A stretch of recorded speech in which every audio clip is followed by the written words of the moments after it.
Isn't it? We are the change, and if we keep being that change, then great things can happen. Now look at this picture here. That's Hurricane Harvey before it made landfall. Now I had a message that I wanted to give to you guys this Sunday before I started a new theme for the last 3 months of the year, but I changed that because of what happened. I've been at church when something big happens, good or bad, just huge, and then the sermon has nothing to do with that. You know, sometimes you have to change because everybody's thinking about something, don't we? At least I think that way. And so the idea here is when devastation comes. All right, when devastation comes. Because at this point right here, you kind of knew something bad was going to happen, but it hasn't happened yet. And look at that Gulf. That's the Gulf of Mexico. It is completely covered by that hurricane. It's amazing to think about how massive that is. And so I want us to think about that. Now definitely good can come out of bad things because God works out for the good for those who love Him, right? Romans 8:28. We know that's true. And that's after the passage that we're going to read. First of all, I want us to think about how do we get here? How do we get to this state? So I think this is the southern part of Mexico here at this particular place here. But look at here, Genesis 1:31. God saw that all He had made, and behold, it was very good. And there was evening, and there was morning, the sixth day. All right? All was perfect and in harmony when God made it. It was wonderful. It was great. I don't think there was any problems whatsoever. I mean, Adam and Eve, they were there with the animals, even the ones that can eat you now, and they were okay. Now, I don't know if they had long talks with one another, but they got along in harmony. The fruit trees bore fruit. The flowers came up without a problem. It was wonderful. They even walked with God in the cool of the day. It was the Garden of Eden. Beautiful, perfect. But we broke it. Okay? And some things, when you break, you can't put it back together right away. Now, thankfully, you know, I had a coat on last week. And I was moving, you know, the way I do. I was, again, a little kid, and I bumped into somebody who had a blue pen. And I got a blue pen mark on the back of my coat there. I was like, oh no, what am I going to do? Now, I took it to the dry cleaners, and they got it out. You know, I didn't know if it was going to be fixed, but it was. It looked good. I'm not going to blame anybody about that pen mark. Don't worry about it. And so, but it was able to be fixed. I didn't know about it. But what do you do when creation gets broken? Creation gets broken. What do you do? Look here, Genesis 3:18. Both thorns and thistles it shall grow for you. This is God talking to Adam. I take it from this verse that before, thorns and thistles didn't grow before. You know, if you had good tomato plant there, no thorns or thistles, just a good tomato plant. I can tell you, if you want to wonder if this is true, you can come back and look at my backyard and my garden. I've got weeds there. Thorn and thistles are a real thing because struggle entered the world when mankind fell. When Adam and Eve ate that fruit, whatever it was, an apple, a banana, whatever it was, it broke everything. Now, wasn't the fruit, I don't want to discourage you from eating apples and bananas and stuff. Was it the fruit that broke everything? No. It was the disobedience against God that broke creation. I want to talk about that in a little bit. But we went from walking with God to being separated from God. That is a huge change. Went from everything being great, creation, everything's perfect. We walked with God. We could look at Him and not die. To separation. Now we know about this, but could you imagine knowing that difference? from being with God, walking with God, seeing, talking with Him, asking, so what does this animal do? And God explaining things, to separation. That was tragic. That is devastating, that right there. Now for us now, we know about the separation. We also know about the coming together, which I'll talk about in a little bit. But this is huge. And I believe this gives us a lot of answers here, this passage that we read. Let's read it again, Romans 8, 18 through 25. For I consider that the suffering of this present time are not worthy to be compared with the glory that is to be revealed to us. This is Paul. For the anxious longing of the creation waits eagerly for the revealing of the sons of God. For the creation was subjected to futility, not willingly, but because of Him who subjected it, in hope that the creation itself also will be set free from its slavery to corruption, into the freedom of the glory of the children of God. For we know that the whole creation groans and suffers the pains of childbirth together until now. And not only this, but also we ourselves, having the first fruits of the Spirit, even we ourselves groan within ourselves, waiting eagerly for adoption as sons, the redemption of our body. For in hope we have been saved. But hope that is seen is not hope. For who hopes for what he already sees? But if we hope for what we do not see, with perseverance we wait eagerly for it. So this passage, could talk about this passage for a long time on a lot of different angles. But I'm going to touch on a couple things here that I think will speak to us. One, I want you to know that there is going to be struggle in this world. I don't want you to be caught unaware. There's going to be struggle? What? What's happening? I didn't know. Now, if you've already experienced life, you know bad things are going to happen. Sometimes by man, sometimes by nature. You know, even with your insurance, you can say it was an act of God. You know, I was caught surprised by that when we missed a plane. A plane was canceled. I think it was coming from New York to Nashville, and it was canceled because of weather. And it's like, okay, well, they'll get you another plane, but it was the next day. I said, okay, I went to the counter. Hey, can you get us a place? He says, no, we don't have to do that. It's like, why? It's an act of God. I was like, really? Do we really want to go down this path? Because I can talk to you about this. And it was like, no, it's written on your ticket, very small print, like the Willy Wonka print at the bottom there. If it's an act of God, then we are not responsible if you have a layover, if you have to pay things until your rescheduled flight. All right? Now, thankfully, I used my little kids were even little then. It's like, look at my kids.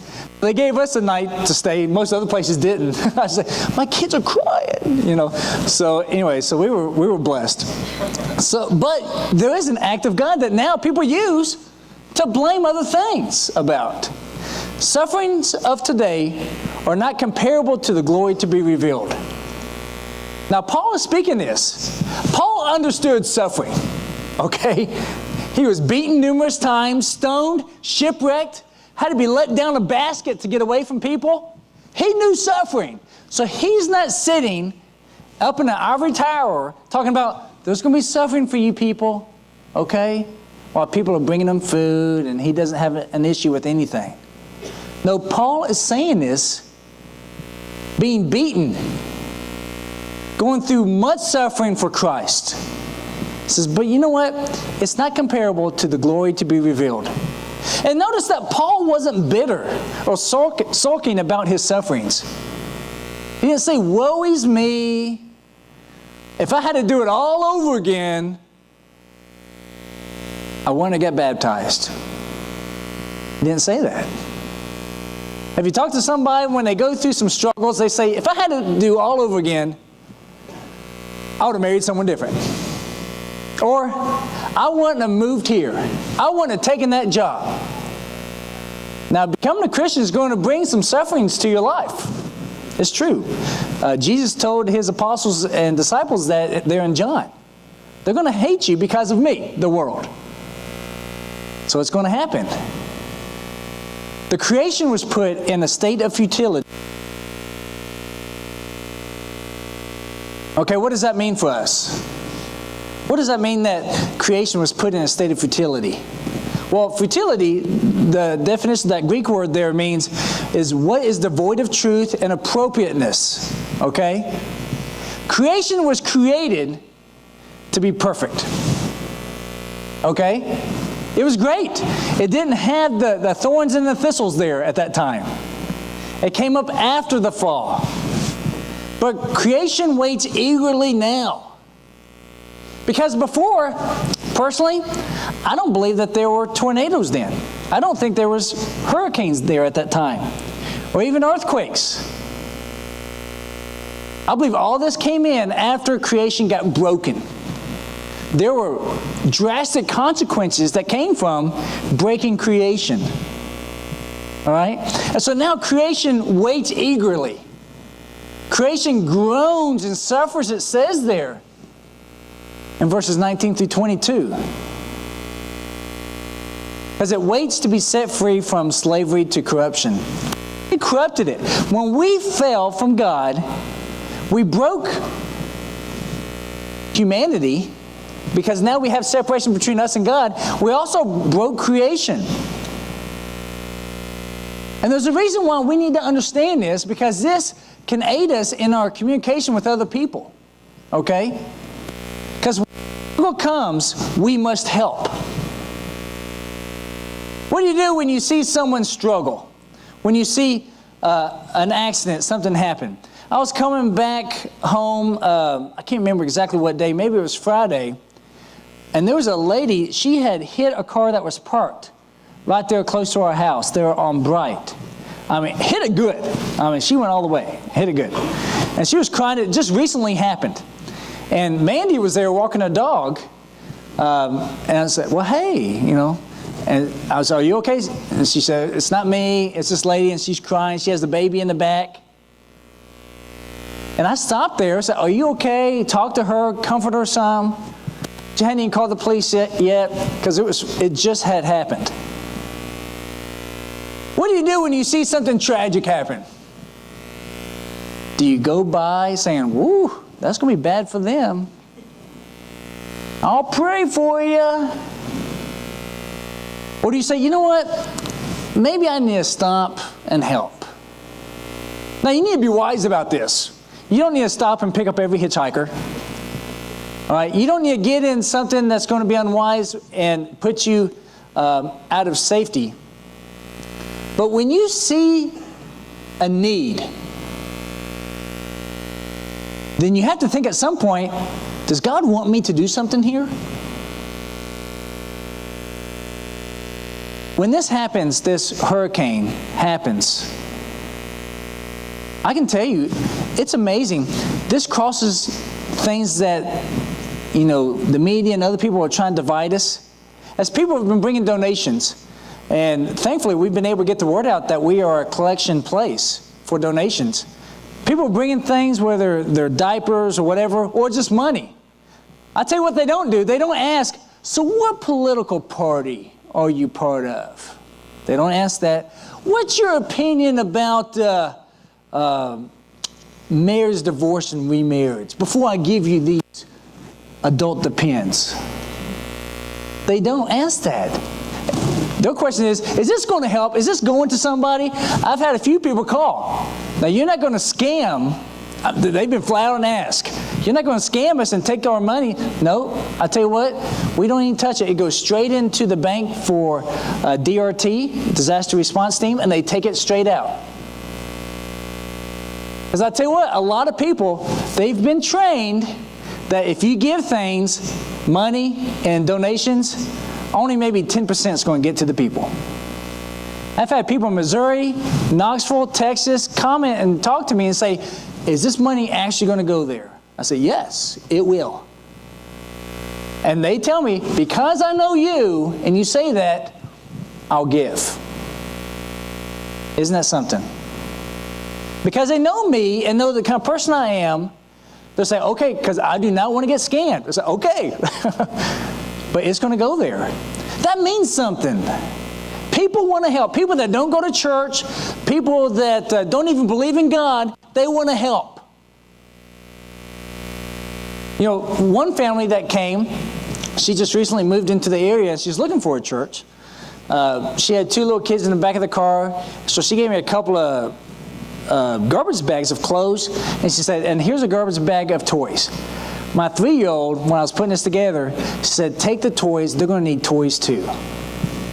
Isn't that cool? Even children understand this. When you see somebody that needs help, that's not the time to come in and say, well, let's see what your life looks like. You just help.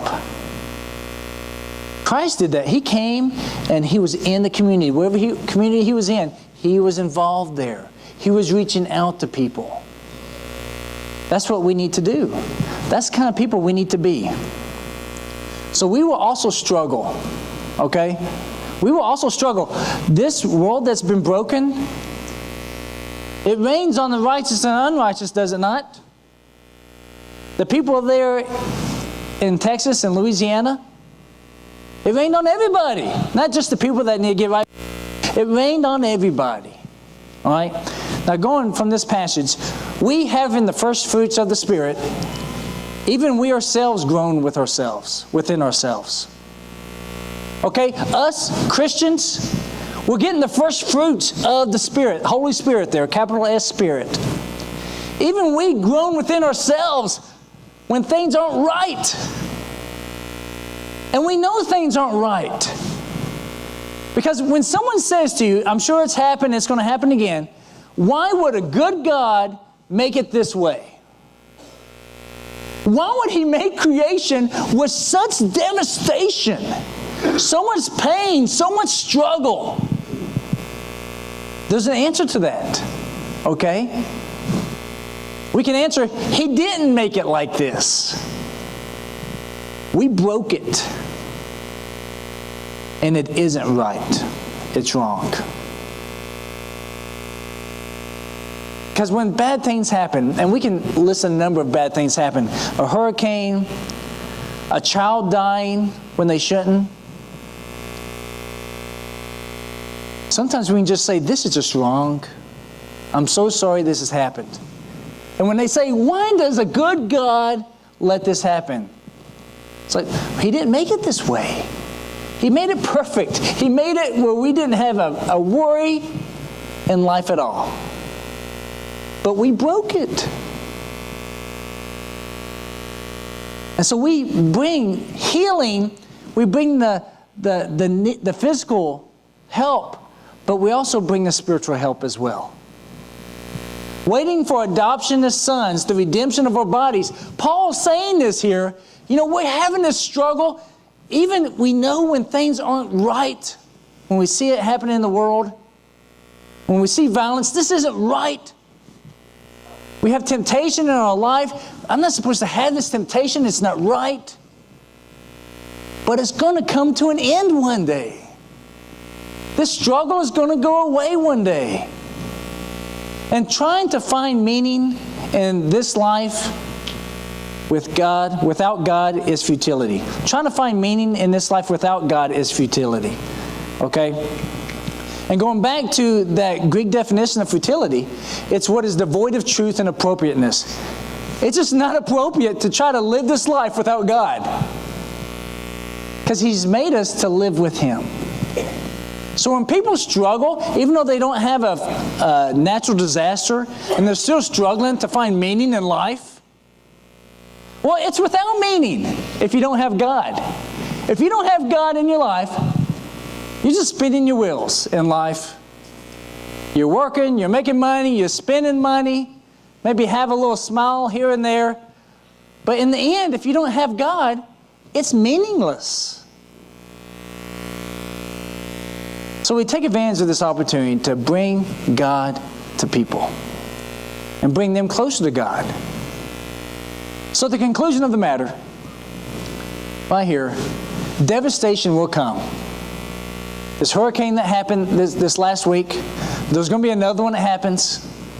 There's going to be another tornado, earthquake. There's going to be people who make completely selfish, evil decisions that's going to affect us in our lives. It's going to happen.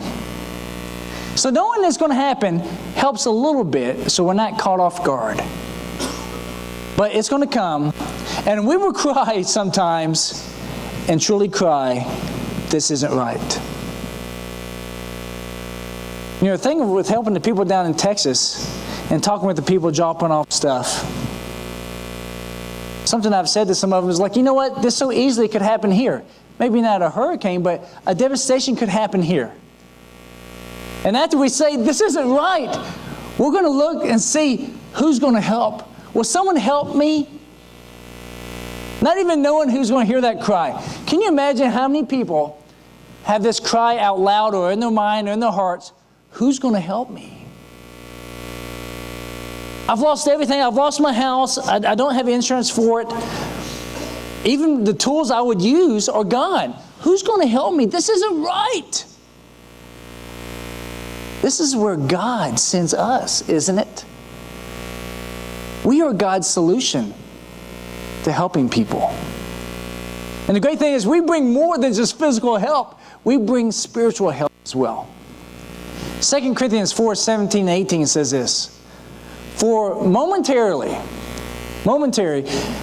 light affliction is producing for us an eternal weight of glory, far beyond our comparison, while we look not at the things which are seen, but at the things which are not seen. For the things which are seen are temporal, but the things which are not seen are eternal. So we understand that one day it's going to be right, correct, and appropriate one day. But not today. Not until Jesus comes back, will everything be made right. And we'll be with God. It's going to be wonderful. It's going to be great. But until then, a struggle in this temporary, for glory in the eternal.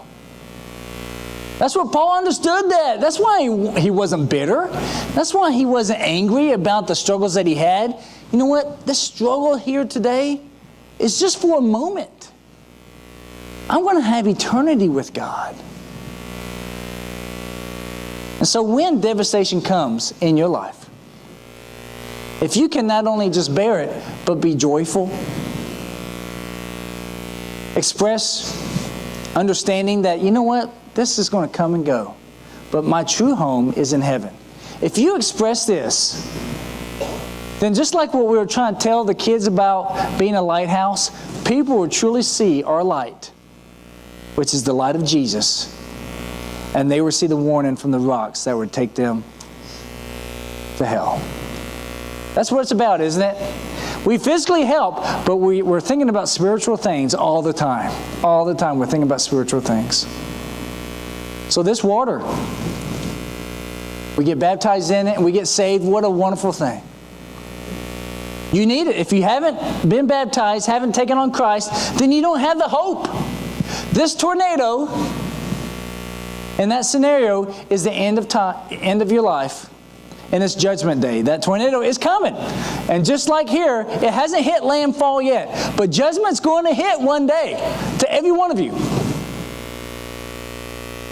Every one of you, judgment's going to come. Are you ready? If not, then come get baptized, come get saved.